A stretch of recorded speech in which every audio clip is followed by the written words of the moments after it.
This podcast is part of the Frederick Podcast Network. Learn more at listenfrederick.com.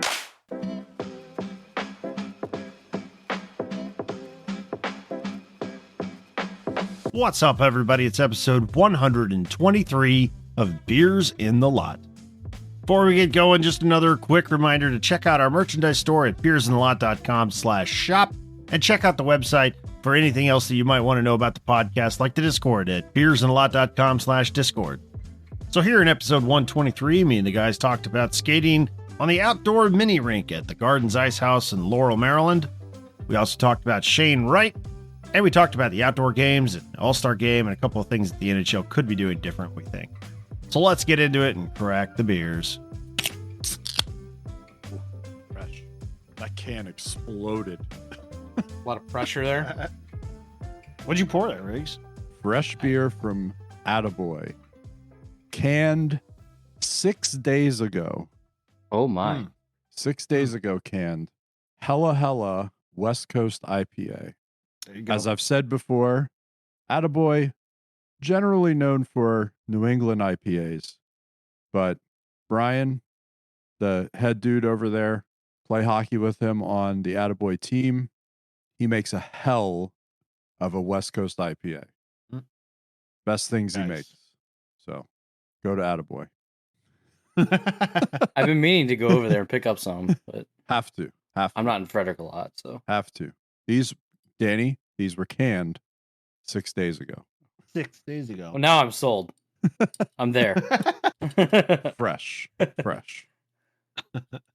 What do you have, Danny? So I have going light tonight. I have a Brewer's Alley, also in Frederick, Maryland. Kolsch. One of the better Kolsches that I've had in the area. Their on tap Kolsch is really good. Yeah, it's super good. I love that beer from there. Yeah. That might be the best thing they make. Yeah, I think so. Yeah. I agree. What do you got, Aaron? I have a Yellow Jacket Coors Golden Banquet in a stubby bottle. Oh. As John was saying before the pod, the snake oil bottle. Elixir size. Snake oil salesman bottle. The medicine bottle. Yeah. What you got, John? I too have an elixir. I have bullet bourbon. So yeah.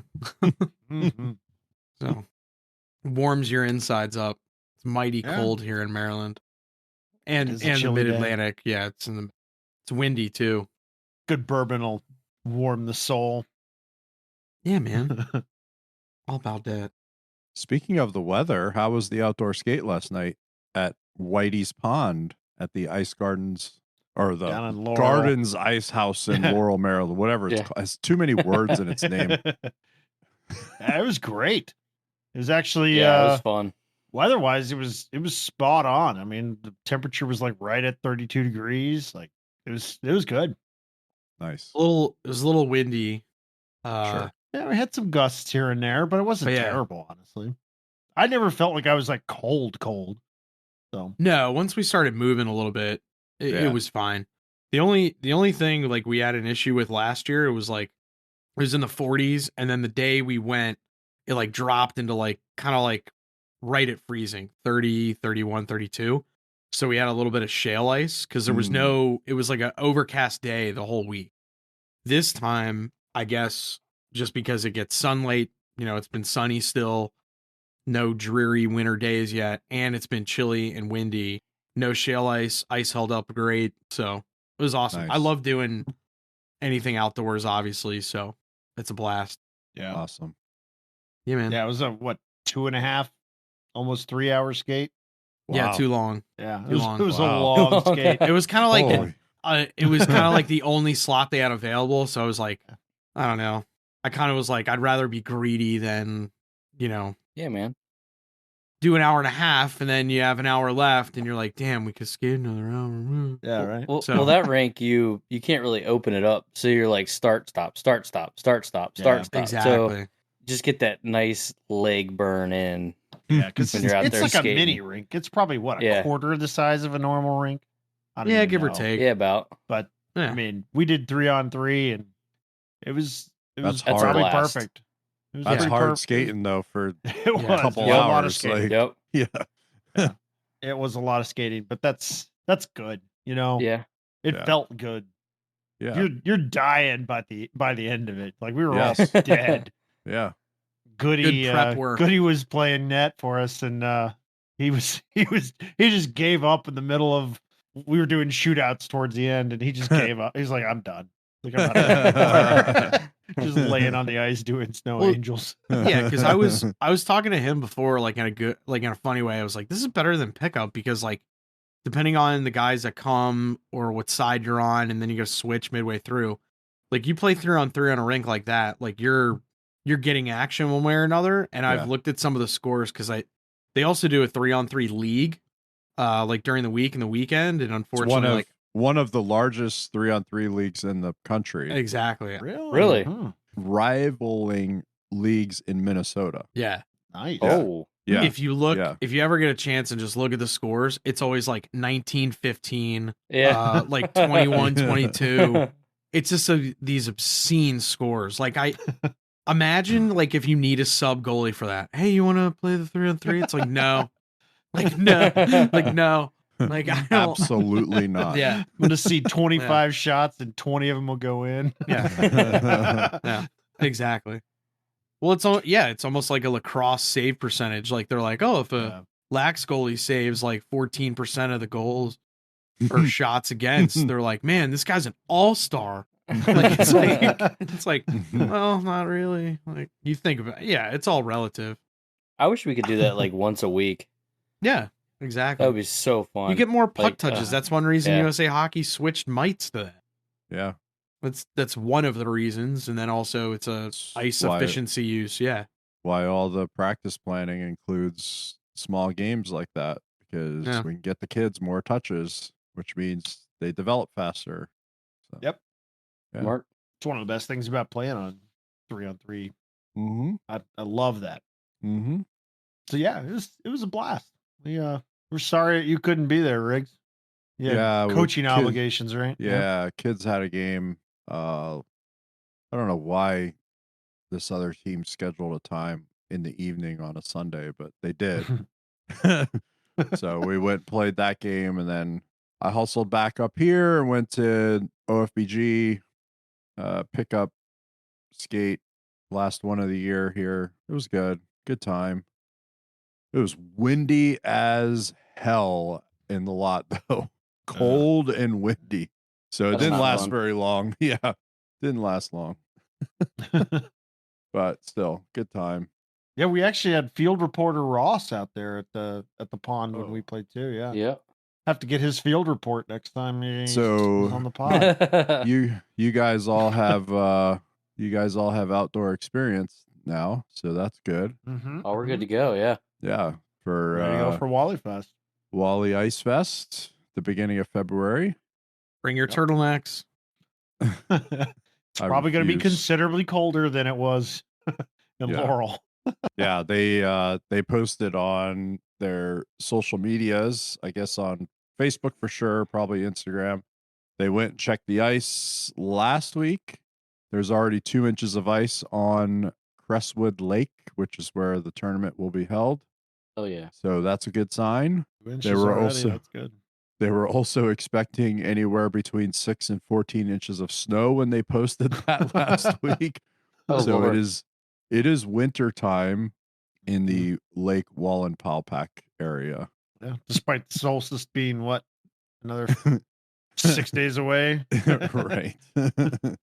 And it looks like we're gonna get hit with a cold spell here. We record on Mondays, so looks like Christmas Eve, Christmas Day, and Boxing Day in Canada. Yep. This area is going to get hit with a deep freeze, so we might have to check the ponds. Might have to. Just saying.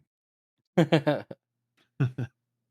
good freeze this early though, like that definitely bodes well for some outdoor skates in this area. Yeah, looking forward to that. Might get some practice in on a local rink before or local local body of water before we go up to the Poconos. Yeah, maybe. we're lucky. Most likely after, though. Probably be like the February time, late February time frame, but who knows? Who knows? We'll see. It would, I mean, I have pictures from 12 years ago. I think it was winter, well, Christmas time, holidays time, 2010, skating at one of the local ponds here on Christmas Eve, like the morning of Christmas Eve, skating, which was cool for me because usually we do the big Christmas thing with my family on Christmas Eve. So got to skate in the morning and then went over to my parents afterwards. That was cool. So that is awesome. Yeah. So probably not this year because it hasn't been cold yet, enough yet. But maybe next week, maybe by New Year's Eve. Let's see. Here's hoping. Who knows? We'll see. I saw a little bit of ice on the one pond near me. Oh. Very thin, but you know. Yeah. Give me a little hope. Probably need about another 6 inches on that. Yeah, at least. Yeah. A little bit. Well, speaking of family, like Riggs mentioned, around Christmas time, it's great to get to see family and everything, but it's not always great for everybody. And we just want to take a quick second to remember somebody. So, Johnny, do you want to take it away from there? Yeah, as everybody knows, we play OFBG. We do a charity every year to benefit Platoon 22 that impacts us all very personally because we had a buddy, Tony, who we lost 10 years ago around this time.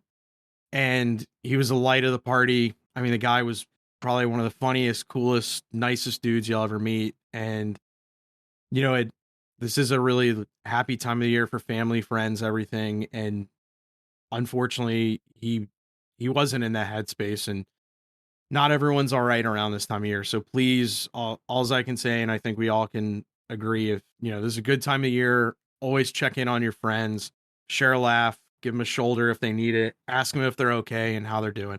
That's a big part. It's totally okay to not be okay. Yeah, it's a great time of year to talk to somebody who you might think just needs to be talked to. So take advantage of that opportunity. Hey, it's Christmas time. Just wanted to say, hey, Merry Christmas to you. Like, take advantage of it, because you never know who might need to really might need to hear it. So that's a good message. Riggs is actually even sporting his shirt for Team Tony. Yep. Yeah, I mean, he was a very, very special person. The shirt is Team Tony, and it says love, surf, skate, because Tony definitely had a love for everybody and for life. He definitely had a love for surfing. He was definitely a beach and coastal type person, which is why I think I connected so well with them. And then obviously skate, you know, we all played hockey together and all that. And it's colored green because his nickname, for those who really knew him well as a hockey player, was Green. I won't tell the story because there are others that should probably tell that story before I do, because they knew him back then when he first started playing. I didn't meet him till later, but yeah, so Tony Green, however you knew him, yeah, special person. And it's why we do a lot of the things that we do as Old Fat Ball Guys hockey, especially with the summer tournament, and the fundraising efforts for Platoon 22. That is, you know, trying to do good things to prevent veteran suicide. So on that note, I'm going to open another beer, which apparently this is a twist off and not in need of a bottle opener. So yeah, I don't think there's a Coors product that requires a bottle opener. Yeah, I don't either. I use a bottle opener on everything. Like a bartender. You got city hands, Aaron. City hands, I guess. You got city hands. What the fuck? If I try to twist everything off, then I'd get shit. I'll get a real bottle. Nothing good comes out of twist off. You can't win with you guys. I don't need any of this blue collar, whatever. What does he say in the movie? I don't need, what does Hoop say in the movie? He goes, It's like blue collar. I don't need any of or this something. blue collar hero yeah. crap. Yeah, or something. working class hero crap. Yeah, that's what it is.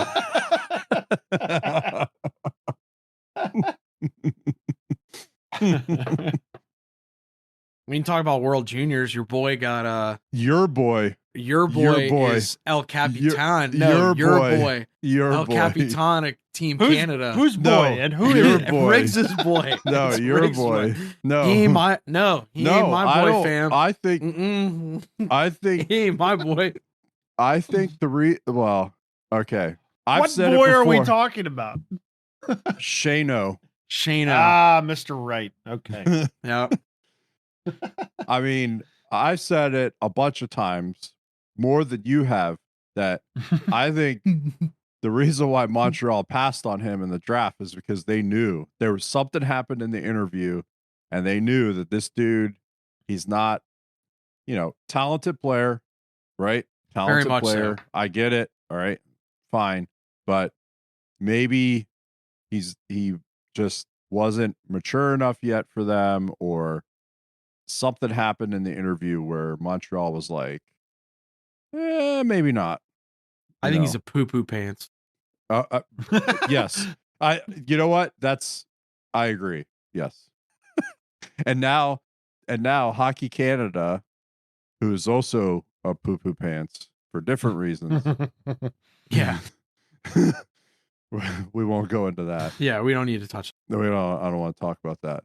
Because it seems to be getting worse with other stuff coming out. Yeah, We're not talking about that. Stop right there. Has made Shane Wright, Poo-Poo Pants, the captain of their World Juniors team. So now they have Connor Bedard and a cast of other characters that are very, very good. And as usual, they should be considered the favorites in the tournament. However, I think that Poo-Poo rolls downhill. So if you make... We're marked explicit. Shit. If you make... well, we're using the term Poo-Poo Pants. So... yeah. So all right, continue. If you make Poo-Poo Pants the captain or your leader, that's all I'll say. I think for him, regardless, I mean, obviously Canada, I would definitely say like Canada, USA, Sweden, Finland every year. It's gold medal or bust for those four teams every year. Like they all want a gold medal. I think if you're Shane Wright, this is a really big tournament because you're playing on a line, at least the way it's projected at the moment in some of the intra-squad scrimmages. And then tonight they had the tune-up game. He's playing on a line with Connor Bedard. And then Adam Fantilli is also on that team. Oh, too. my. So you have probably the top two. Yeah, they're probably the two front runners for the upcoming draft, Bedard and Fantilli. Bedard, also short king. Keep that in mind.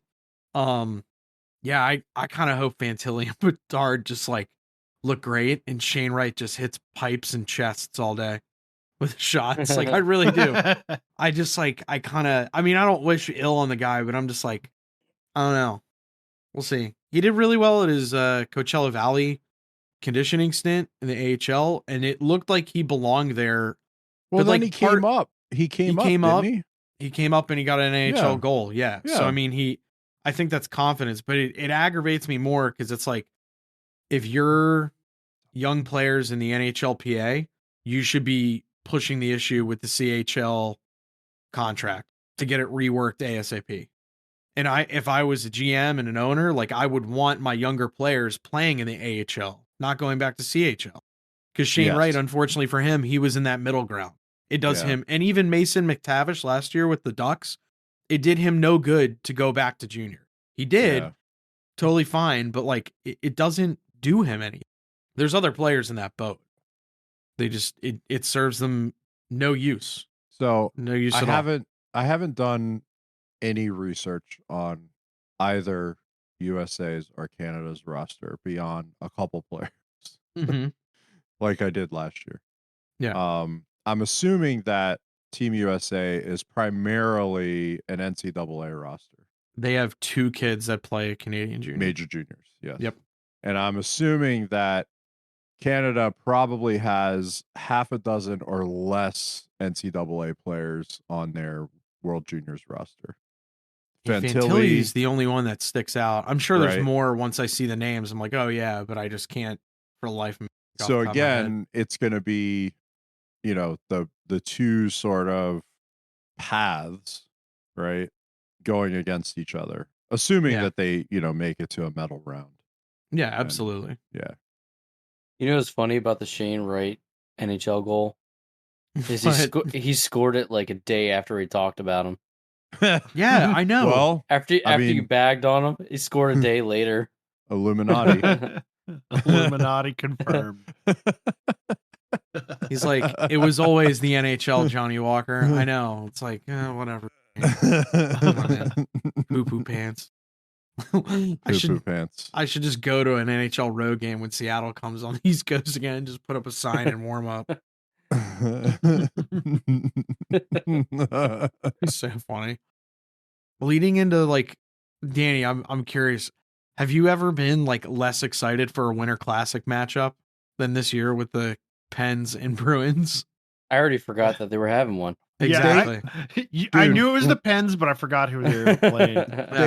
I think the NHL posted a thing on Instagram today. It's like a computer mock-up of the rendering what the rink will look like in Fenway Park.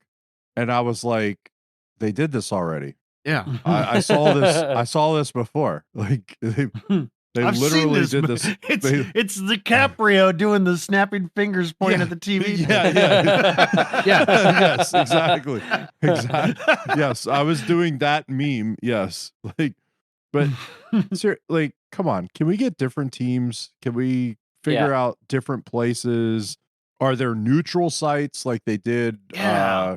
Like that Lake Tahoe game, man. Oh my God. Yeah, that was awesome. great. And they had 4 squads come in. It was Colorado, Vegas, and then the other one was Boston. Boston again. But I forget who Boston played because the only reason Boston comes to mind is they all wore like that early 90s like Dumb and Dumber ski gear, which was awesome. Which I'm like, I'm all about that. Like, that's great. But was it Philly? Was it Philly? Maybe. No, not out there. No, not out there. It was it wasn't Philly. But Philly played them at Fenway in the Winter Classic that was up there. Yeah. Right? Yeah. So it's the other Pennsylvania team, which by the way, they're one of the 6 that's allowed in Winter Classics apparently. Yeah, apparently. Yeah. Like how many has Pittsburgh done now? Like 3? This is going to be 4? 4 Winter Classics and then like 2 or 3 outdoor stadium games. series. Yeah, because they've done done stadium series. Come right? on. Yeah, it's like I look up how many outdoor games Chicago is playing. I would almost I would really like. Right. All right. So I forget who I was talking to this summer about it. It was definitely one of you guys. I was talking about like MLB and how like even though it's an archaic TV contract and everything, they changed it up. They're like, we're going to do this Field of Dreams game and it's at a neutral site and we're just going to rotate teams in every year. Now, obviously they're going to have the more popular teams. I get that. But like do a Lake Tahoe and then like, let's put one in like, let's put Arizona in there. Put Arizona in one. No, we're fine. Well, let's not get crazy. We're fine. Let's not get crazy here. Hey, you're I knew getting John way Hagelin too was- ahead. What about the Cats? What You're about too ahead. Florida? Yeah, I mean, what about they're Florida? a good team.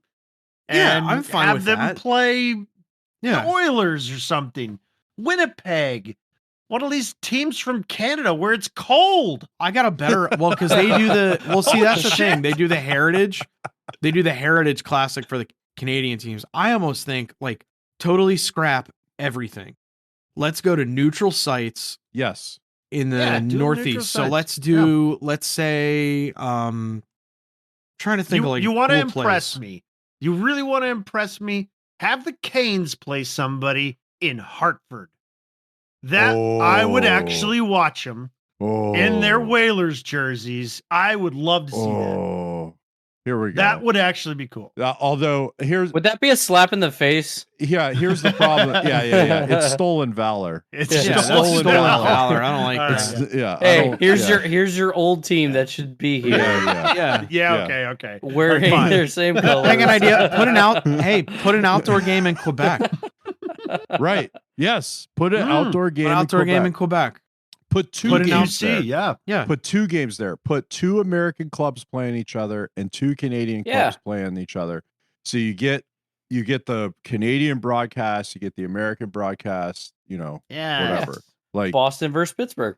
No, different teams. This is the other problem. Boston. No, it should be Pittsburgh and the Caps again. This is the other problem because we haven't done that enough. I know. Yeah. Yeah, except Caps and Canes are going to play in Raleigh in February for whatever it's being called. I don't know what the event's being called. Yeah. The Stadium series, something or other, outdoor classic, whatever. Yeah, whatever. Oh wait, they have a classic? Stadium Classic. Who? Yeah, Stadium Series. Heritage Classic is a Canadian one. Yeah. Which is where it started, by the way, the outdoor, the recent outdoor stuff. Yeah. Yeah. Because back in the day, was it L.A. and New York, the Rangers, right? Was it L.A. and the Rangers played in Vegas outdoors, something like that? Yes. Yep. Yeah. Set up a rink at Central Park or Rockefeller Center or something. How cool would that be? That would be cool. Do some crazy shit. You know? Put a rink somewhere nuts. If NBC, even though they sucked, if they still had the rights, you probably could have made Rockefeller Center work. But well, the NHL today, it's the 99-year anniversary of when they first had like the official National Hockey League debut. It was 4 teams, obviously. The Wanderers, the Arenas, 2 in Montreal, the Sens, and the Habs. The only team still around, obviously, is the Habs. The Wanderers are gone. I think that was the original Toronto Arenas, and then the Senators went away, came back. Yeah, original Senators. But but like they could have done something like with that. Like do something different. I mean, I think do an all-star game outside. Like make that the Winter Classic. That's what I've always said. Cooler. Is the Winter Classic shouldn't be a regular season game for 2 points, even though it's only 2 points. Like it still shouldn't be for 2 points because it's this huge spectacle and all the shit around it. They usually have camera crews following the teams around a month leading up to the event and all this kind of stuff. It's for a regular season game. Like just let the guys play for the 2 points. Move the All-Star game outdoors and make a week-long event around it. Because that's what it should be. Well, especially if they got to build up like infrastructure, hypothetically, of wherever they have to do it. Like, how we kind of made the joke of like they should bring the NHL breakout back. Yes. If you make an all-star game, let's say you're doing it in Lake Tahoe, didn't have stands, but let's say I'm trying to think of like but that's okay for an all-star game. Let's say, all right, let's say they do it in Fenway. Let's just say, okay. Make it a week-long thing of like a bunch, youth events, everything. Friday nights, like the skills or celebrity hockey game or whatever the hell you want to do. High school college hockey, do everything. Alumni. And then Saturday night, just do the 3-on-3 tournament or just the skills. Don't do both. Just do one or the other. Skills. Just do the skills. The skills, I think the 3-on-3 tournament, like I get they like, throw in the $1 million bonus for the guys, like to make him. Because I get it. None of those guys want to hurt themselves. Yeah. Like you got too much on the line to go for. But like do it that way. And then that way it's like, you can still appease the whole advertisement avenue of the All-Star game where it is something. Well, yeah, it's for the advertisers, for all those guys. And I understand that's part of the agreement, but like that way it's a little more fan engagement. I feel like the last couple All-Star, like, and maybe this is just me, like I'm a little more old school. I don't want to see Trevor Zegras blindfolded doing stick tricks. Yeah. Like I don't care about that. Like I want to see like the hardest shot. I want to see most accurate shot. I don't mind a shootout thing as long as it's within the, kind of confines of the game. If we want to do something silly and crazy, like set up a weird obstacle course for him. Almost like that Red Bull crashed ice. Let's see that. I don't care how. I'm just thinking of different ideas. Like I just don't. They've done the same thing over and over and over. Do you have any idea what kind of fan turnout you get at the All-Star events? Like, do they fill the arena? About 10. I'm pretty sure it's like, they do pretty well. It's sold out. I'm pretty sure. Because they usually try to have them in very like tourist friendly markets. Sure, yeah. Like they're not going to have it in Arizona. Even though Bettman, when they did the whole like, Tempe arena thing, he said they get a draft and a freaking All-Star game, which is a joke. Who gets the money from the gate on an All-Star game? Does it go straight to the NHL, or do they split it between the local arena? It's got to be profit share. It's got to be. Yeah, it's got to be something. It's profit share, but because it's agreed upon. But the whole point of it, it's basically like it's not just the Friday, Saturday, Sunday events, right? It's everything leading up to it. It's like an NHL convention where all the major sponsors are there, and they have meetings, and like there's all this kind of stuff that goes on around the thing, and all the players that have major endorsements and things, like they have stuff that they have to do there. Like it's a whole production and event. Thing. Yeah, so it's a thing. Yeah. it's not so much about like it really isn't about the hockey, and that shows up, right? That shows up on the ice when they go on the ice for the skills and they go on the ice for the game. That it's really not about the hockey. It's about all the business stuff that's going on, and the NHL is a business and whatever. Yeah. So, like, it makes sense. But if you really wanted to get fan engagement and make it something that is a must watch, which it has not been Definitely for not. years, right? It's been stale for a decade. Yeah. You gotta make changes. You gotta do something. Find different places to go. Find different formats. Put the game outside. Like whatever that is. So I agree. I mean, I don't even know when it is this year. Like when's the All-Star no game? clue. Do not care. Don't care. Yeah, doesn't matter. We'll probably have to talk about it again. It just came up organically tonight. Yeah. But we'll probably have to talk about it again when it's close to time for it to come up, and we'll have the same fucking conversation. We'll just when that does, we'll just reference you in episode 123. Just replay whatever minutes it ends up being in this episode, and you're fine. Briggs. Well, God bless your soul, because when we're in Wally Fest, we can watch some All-Star game. Because it's the same weekend. It's that weekend. You know what we're not doing at the cabin? We're not. It is banned. About the All-Star. It is banned at the cabin. The All-Star game is banned. I'm making that decree right now as the person whose name the cabin is in. The All-Star game is banned. Banned. And that'll do it for episode 123. Thank you, everybody, for listening. We appreciate your support, as always. And on behalf of Daniel, Riggs, John, and myself, we want to wish you a Merry Christmas, Happy Holidays, a good weekend, Happy Boxing Day, and anything else that you might be celebrating around this time of year. We're going to see you next week with another episode. And until then, we wish you all the best. See you next week.